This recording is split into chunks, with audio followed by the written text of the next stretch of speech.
Da antiga igreja de onde eu vim, e que muitos também vieram dessa mesma igreja, me ensinaram que no dia da ceia do Senhor, eu deveria estar com a melhor roupa. Você também já deve ter ouvido isso.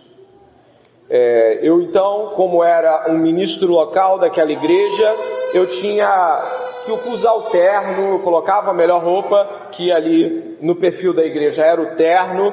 E eu me lembro que enquanto eu me vestia, eu buscava estar fazendo isso e refletindo sobre as considerações acerca disso. Eu colocava a roupa e ficava pensando, Senhor, eu estou colocando esse terno, não gosto de terno, mas eu acredito que se estão me orientando isso deva ser de fato algo com o qual eu deva me preocupar dignamente. Eu me lembro disso, alguns devem lembrar disso também para suas vidas e sua vida religiosa.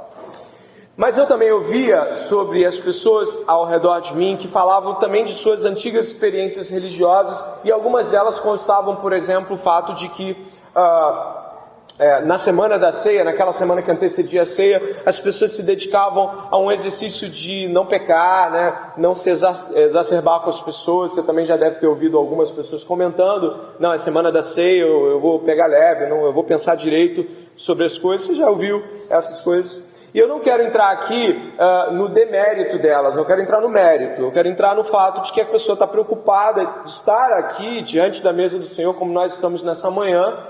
Então eu acredito que tanto a roupa, quanto a preocupação de não pecar, não falar coisas erradas, não ter pensamentos pecaminosos, elas encontram um lugar na piedade, desde que possamos olhar para elas como um exercício de sacrifício, de autossacrifício, de oferta a Deus, de se separar do mal.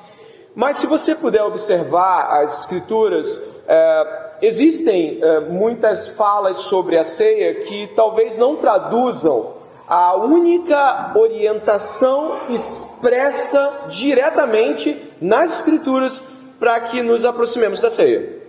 Ou seja, diante dessas coisas, as quais eu não invalidei, os irmãos estão vendo que a minha fala não é depreciatória, mas encontrando um lugar piedoso para elas, apesar delas, a ceia do Senhor tem uma recomendação expressa que é anterior a que tomemos parte do pão e do cálice. Esta orientação, que na verdade é uma ordenação, é uma ordem, está no verso de número 28, ao qual eu peço que mais uma vez vocês possam olhar. Ela diz assim, que cada um examine a si mesmo e assim coma do pão e beba do cálice. A condição da expressão grega aqui utilizada é que você está se examinando antes e aí depois você come. Não é algo descontinuado, mas é algo como um presente contínuo. Basicamente você está fazendo isso. Você não fez assim, eu examinei e comi apenas. Não, eu estou examinando e comendo e o exame permanece. A contrição, a compreensão do exame, ela permanece. Por que isso é importante?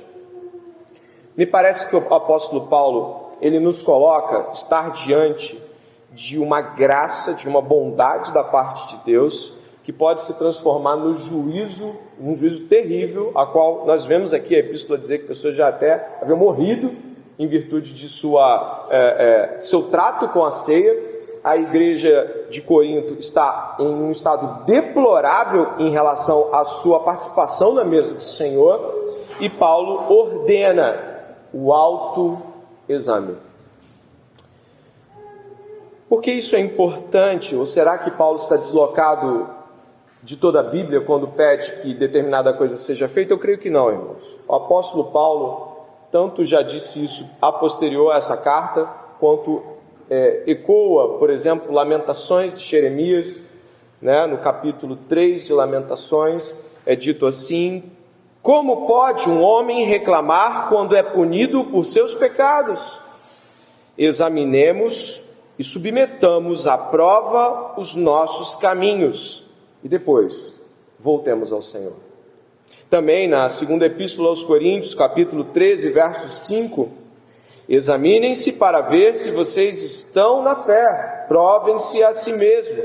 Não percebem que Cristo Jesus está em vocês, a não ser que tenham sido reprovados?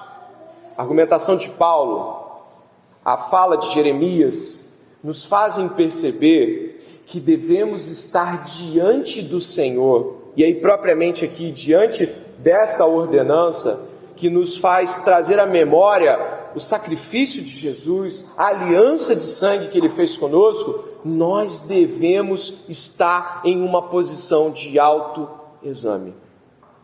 Talvez você possa estar pensando, poxa, mas já não tivemos essa exortação? Eu creio que já tivemos ela diversas vezes, e ainda vamos ter outras diversas vezes. E como diria o próprio apóstolo, na carta aos Filipenses, é bom que eu repita, é bom para vocês que eu repita essas coisas. Como pastor da igreja, se tem uma coisa que a gente sempre faz, é repetir aquilo que não pode faltar. Você está aqui, veio de casa, veio com problemas durante a semana ou não, veio cansado ou não, e muitas dessas coisas podem fazer com que você não tenha a reflexão adequada diante da mesa do Senhor. Se o autoexame é requerido, e aí diz um autor, a qual examinei um texto, dizendo o seguinte: o autoexame é a submissão ao exame que Deus faz de nós. Deus não nos examina? Deus não nos observa? Deus não olha para o nosso pecado e diz, isso está errado? Sim, Deus faz isso. Então o autoexame é submissão a Deus, quando Ele já faz isso conosco.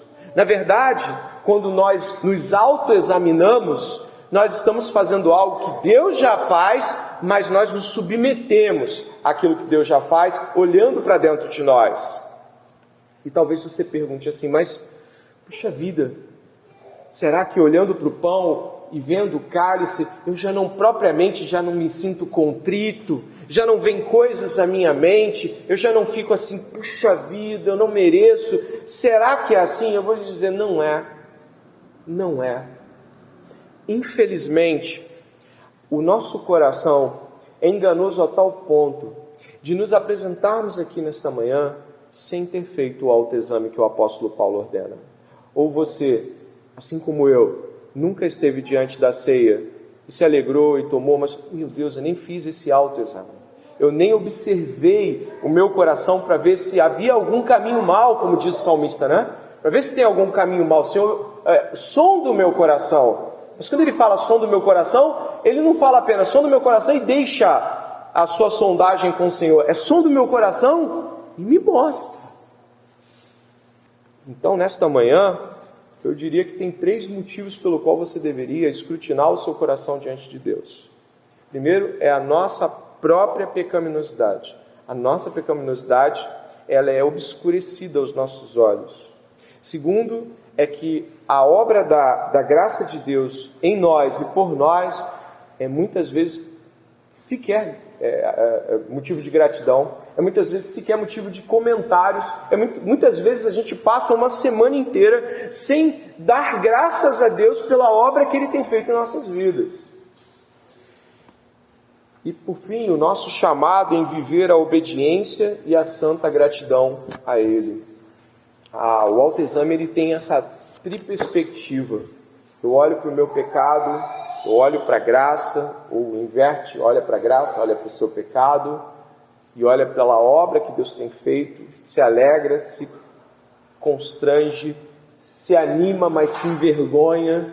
E quando nós estamos diante da mesa do Senhor e não temos uma atitude de autoexame, irmãos, fica difícil imaginar que de fato você quer estar aqui na condição correta. Nosso irmão do passado, Jonathan Edwards, eu espero só um pouquinho, Camila, que eu já vou pedir que você coloque, ele era um dos irmãos mais preocupados com pecaminosidade do lado de dentro dele. Ele escreveu resoluções para lutar contra os seus próprios pecados.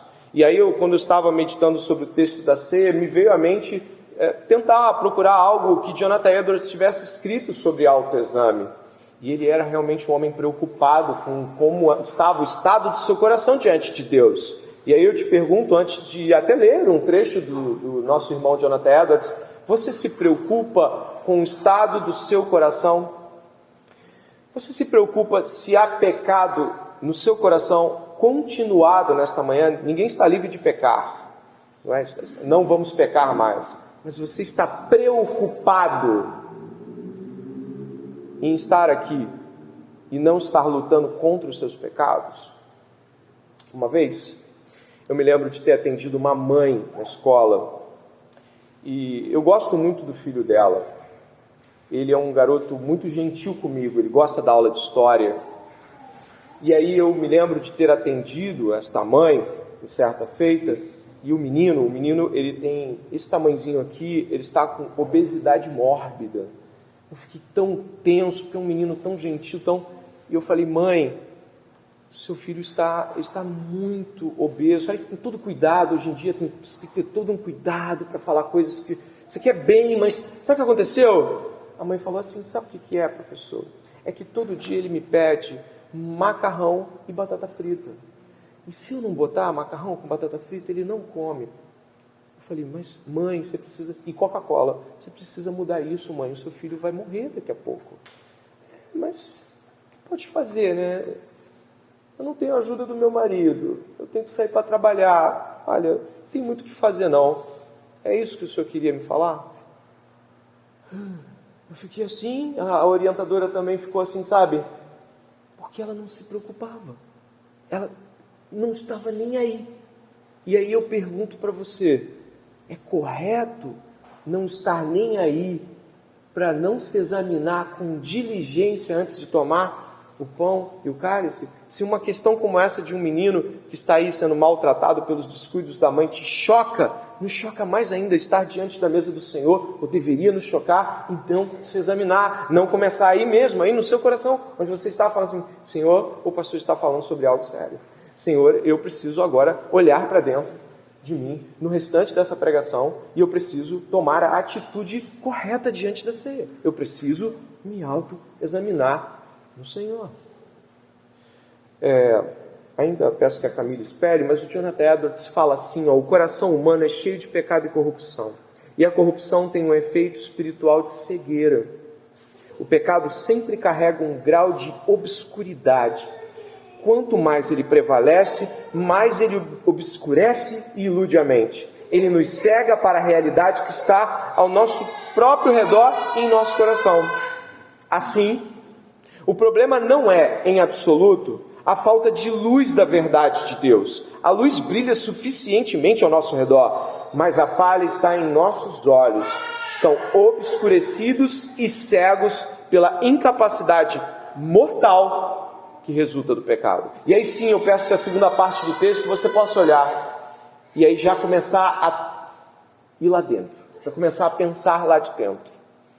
O pecado engana facilmente porque controla a vontade humana e isso altera o julgamento. Quando a concupiscência prevalece, predispõe a mente para aprová-la. Quando o pecado influencia nossas preferências, ele parece agradável e bom. A mente é naturalmente predisposta a pensar que tudo o que é agradável é correto. Portanto, quando um desejo pecaminoso vence a vontade, também lesa o entendimento. Quanto mais a pessoa anda no pecado, provavelmente mais a sua mente será obscurecida e cega. Assim é que o pecado assume o controle das pessoas. E ela não percebe. Tem um aspecto aqui que depois vai ser remontado, mas o Jonathan Edwards falou que teve contato em sua jornada com pessoas, presta atenção, extremamente piedosas, que estavam cometendo determinado pecado e não conseguiam ver.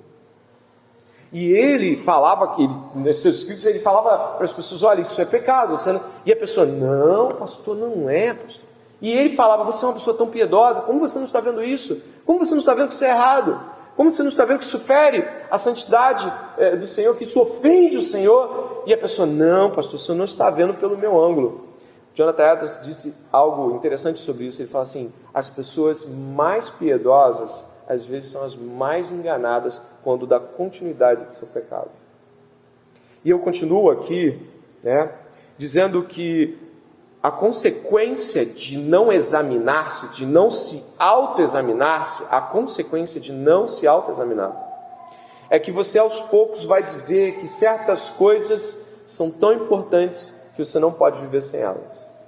E essas coisas que são pecado, e obviamente elas não são pecado em si mesmo, mas você está as considerando tão importantes que você não pode viver sem ela, você vai começar a gerar raciocínios justificatórios.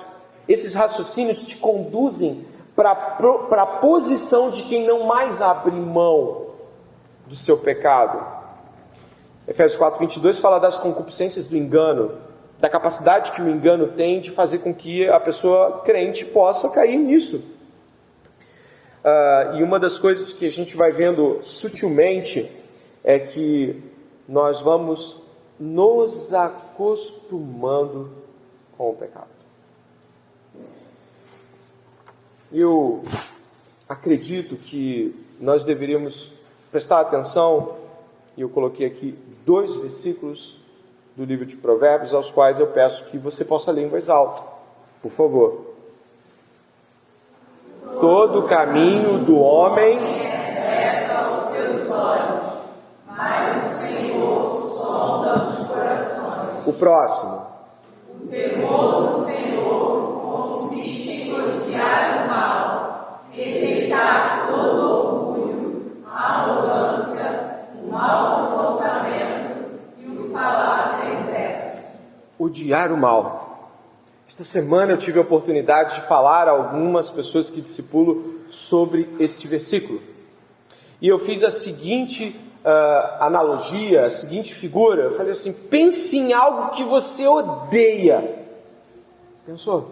Pense em algo que você odeia completamente. Você odeia, acha repugnante, horrível, blasfemo. Você é horrível. Você tem repulsa. É algo mal ao extremo de você odiar e odiar perfeitamente. Ok. Deus odeia o mal. O pecado é mal. É o mal pelo qual Jesus morreu para nos salvar. Você odeia o seu pecado tal como odeia esta coisa que pedi que você imaginasse? Muitas vezes não. Nós somos condescendentes com a nossa atitude pecaminosa. Eu gostaria de concluir esses próximos 10, 15 minutos com 7 percepções de como você aí sentado agora, pode refletir sobre autoexame. Eu gostaria que você pudesse, ao longo de cada uma destas 7 afirmações, você pudesse trazer ao seu coração as considerações corretas sobre como deve se autoexaminar. A primeira delas é que isso sempre deve ser feito com a leitura ou audição da Palavra de Deus. É a Palavra de Deus que vai trazer luz à sua consideração pecaminosa ou não. É a Palavra de Deus que vai trazer a você a visão correta. E hoje aqui, por exemplo, você está diante da Palavra de Deus dizendo: não tome a ceia sem examinar o seu coração. Não faça isso. Então, se você já fez isso muitas vezes, tomou a ceia e vamos seguir para o próximo culto, você fez algo mal. Você se apresentou de um modo indigno. A dignidade não está em você, mas é digno tomar a ceia pensando acerca de sua própria condição pessoal, de suas palavras, do seu coração, do que você tem buscado, o que tem te inclinado. A palavra de Deus, ela é enfatizada como luz para os nossos caminhos. Sem a palavra de Deus não há luz. O segundo ponto que eu gostaria que você pudesse refletir é se você faz coisas que geralmente são evitadas por pessoas mais maduras na fé. Tenha um cuidado especial em questionar-se se tais atos poderiam ser pecaminosos. Talvez você tenha argumentado consigo mesmo que tal prática ou determinada coisa é lícita. Você não vê o mal nela. Porém, se é uma coisa que geralmente é condenada ou evitada por pessoas piedosas, deveria trazer uma sombra profunda de dúvida por você. Pessoas piedosas servem de referenciais para que a gente possa olhar muitas vezes e falar assim: cara, isso está errado. Isso está errado. Se uma prática não é aprovada pelas pessoas mais piedosas que você conhece, você poderia, neste momento, colocar-se a refletir: será que eu estou fazendo a atitude, se o comportamento está correto? Será que as minhas palavras estão corretas? Eu destoo muito dessas pessoas. E muitas vezes o que nós fazemos é traçar um próprio caminho de santidade, desconsiderando os santos do passado e os santos do presente ao nosso redor. Terceiro, considere o que os outros podem dizer sobre você. É incrível, mas algumas pessoas ao seu redor, nós, por exemplo, uns aos outros, às vezes somos incapazes de olhar o nosso próprio pecado, mas capazes de olhar o do outro. Infelizmente, somos mais cegos para nós mesmos do que para o que os outros fazem. E geralmente a primeira coisa que a gente faz é rejeitar o que os outros falam. É quase que uma norma, não é bem assim. Só que, incrivelmente, nós esquecemos que o pecado obscurece e lesa o nosso entendimento. O quarto, que é muito parecido com o terceiro, e aqui eu estou fazendo recomendações do Jonathan Edwards, do artigo que retirei e posso enviá-los, deveríamos especialmente ouvir o que os nossos líderes e amigos dizem para nós e sobre nós. Aqui o Edwards cita Provérbios 27:6, leais são as feridas feitas pelo que ama, porém os beijos de quem odeia são enganosos. Deveríamos ouvir os nossos líderes e os nossos amigos sobre as coisas as quais eles têm visto que não estão corretas. Isso deveria nos alertar para a nossa condição. Deveria ser para nós um grande estímulo de mudança. Mais um ponto, quinto, que combina com o primeiro. Pergunte a si mesmo se negligencia a leitura bíblica. Pessoas cegas com seu pecado não são pessoas que cultivam uma leitura bíblica vasta, extensa, intensa. A maioria das pessoas que eu vi decaindo de sua posição de fé, decaíram da leitura bíblica de uma maneira gradual, até que a leitura bíblica, quando acontecia, era religiosa para manter o devocional. Negligencie as escrituras, que você vai estar possivelmente em muitos pecados dos quais não consegue ver. Sexto, pergunte a si mesmo se secretamente você está entretendo alguma paixão secreta. Paixões secretas são gratificantes. Paixões secretas de todos os tipos. Paixões que envolvem aspirações, glória pessoal, sexo ilícito. Paixões que envolvem o modo como nós gostaríamos que o mundo fosse. Nós vamos sendo enredados e entretecidos com pensamentos sobre como gostaríamos que as coisas fossem feitas. O examinar a si mesmo é examinar se às vezes eu dou brecha para um sorriso interno sobre uma coisa indecente, ilícita, imprópria. Por último, sétimo, o perigo do pecado não abandonado. Eu não sei se os irmãos já perceberam, mas é só nós olharmos uns para os outros em nossa convivência contínua. Alguns pecados não abandonados se tornam práticas e estilos de vida. Incrivelmente, isso pode acontecer com um crente. O crente pode não lutar devidamente contra determinados pecados ao ponto de se tornarem hábitos. Eles habitam no crente. E a pessoa se acostumou a sufocá-los com desculpas, sufocá-los com algumas palavras de eu ainda vou melhorar, ou não é tão grande assim. E Provérbios capítulo 28, verso de número 13, você pode ler em voz alta. Quem esconde os seus pecados não prospera, mas quem os confessa e os abandona, encontra misericórdia. Examine o homem a si mesmo, e aí coma do pão e beba do cálice.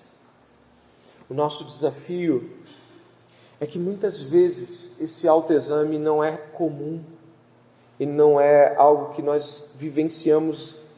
A gente examina os outros, né? E examinar os outros faz crescer a justiça própria.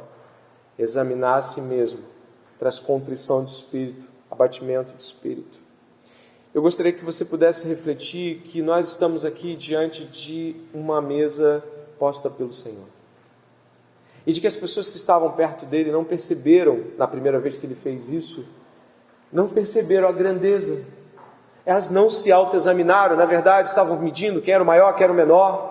Estavam pensando quem era o traidor, quem não era o traidor. Será que é eu, será que é você? Mas elas não conseguiram ver a grandeza que era estar em uma refeição com Jesus. Elas não conseguiram ver as palavras de aliança, de eternidade, de perdão de pecados. Aquele que confessa e deixa, alcança misericórdia. Irmão, irmã, nesta manhã, e aí para a glória de Deus também, Alexandre e Lucas aqui conosco tomando a sua primeira ceia, eu conclamo o autoexame. Eu suplico como pregador de que você não coma este pão e não tome este cálice antes de se examinar, e depois você come, porque é um pão de sofrimentos de Cristo que se deu para te salvar e a me salvar. E o sangue de Jesus perdoa o pecado que agora mesmo você está talvez arrazoando e falando: Senhor, eu vi, Senhor, eu percebi, Senhor, eu deixei passar. E quando nós estamos diante do Senhor, como estamos nessa manhã, há perdão, há restauração. Examine a si mesmo.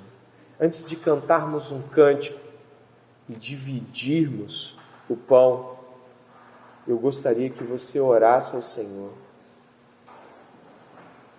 e de todo o coração, de todo o seu coração, você buscasse nesse momento isso que lhe foi pregado.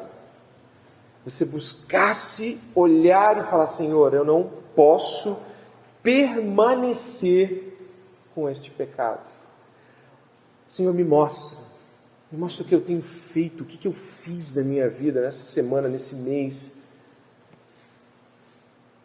Nesse momento vamos cumprir essa ordenança e pedir ao Senhor que nos mostre onde devemos mudar e abandonar. Ore comigo nesse momento, derrame-se diante do Senhor.